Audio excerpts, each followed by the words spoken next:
If you're doing virtual wholesaling, how do you determine the percentage to deduct from my calculation? So the percentage is for virtual wholesaling. So for example, we're getting properties at 60% of Zillow right now. And we're selling them at 70%. But we're attempting to get them a lot lower, right? So when we're talking to a seller, essentially, we're gonna anchor a super low price. So we're gonna anchor a 30 or even 40% number of the Zillow ARV. So the Zestimate. So if his Zestimate's 100,000 and we're talking to him and say, hey, listen, you know what, based on COVID and what's going on in the market and the comps that's happening, you know, I'm seeing numbers in the range of, you know, $35,000 to $55,000 in that area. You know, if we were in that area, you know, do you think we could potentially get something done? I have to go look at the comps and do some more research. That's called anchoring.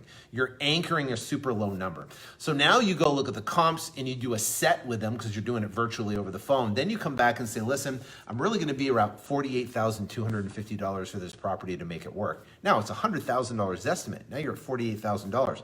Two things are going to happen. They're going to say, forget it, or they're going to counter. They're going to say, forget it. Then you're going to say, great, what's it going to take to get the deal done today? Then they're going to counter and say, I can't do 48, but I can do 52. I can do 55.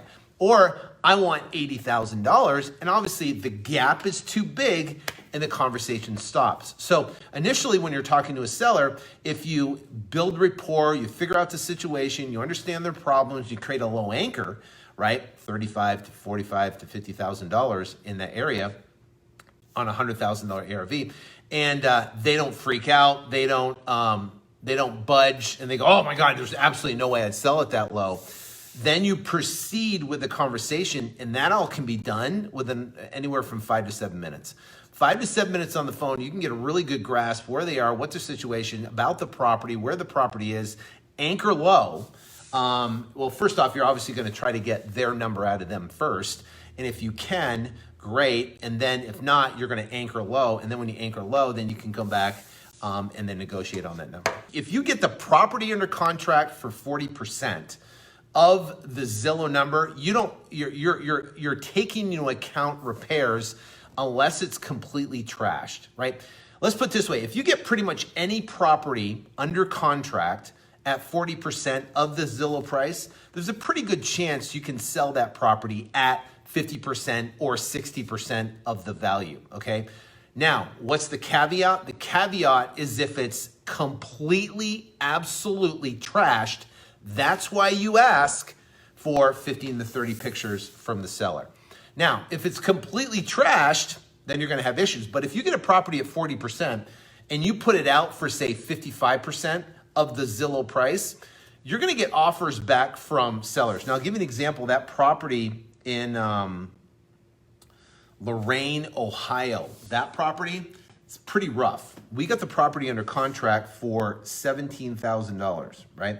So we got the property under contract for $17,000, and we put it out for $30,000. Offers we're getting back on that property right now because of the condition is, I told you, $22,000 to $25,000. So we're gonna have to go back and renegotiate with the seller, and that's part of the jockeying, I guess you could say. So right now we have a $25,000 offer. So we're gonna go back, now we're in the money, right? We're in it for 17. So we're gonna go back and try to renegotiate with the seller and renegotiate them down like say $15,000 or so, and so we can get that deal done.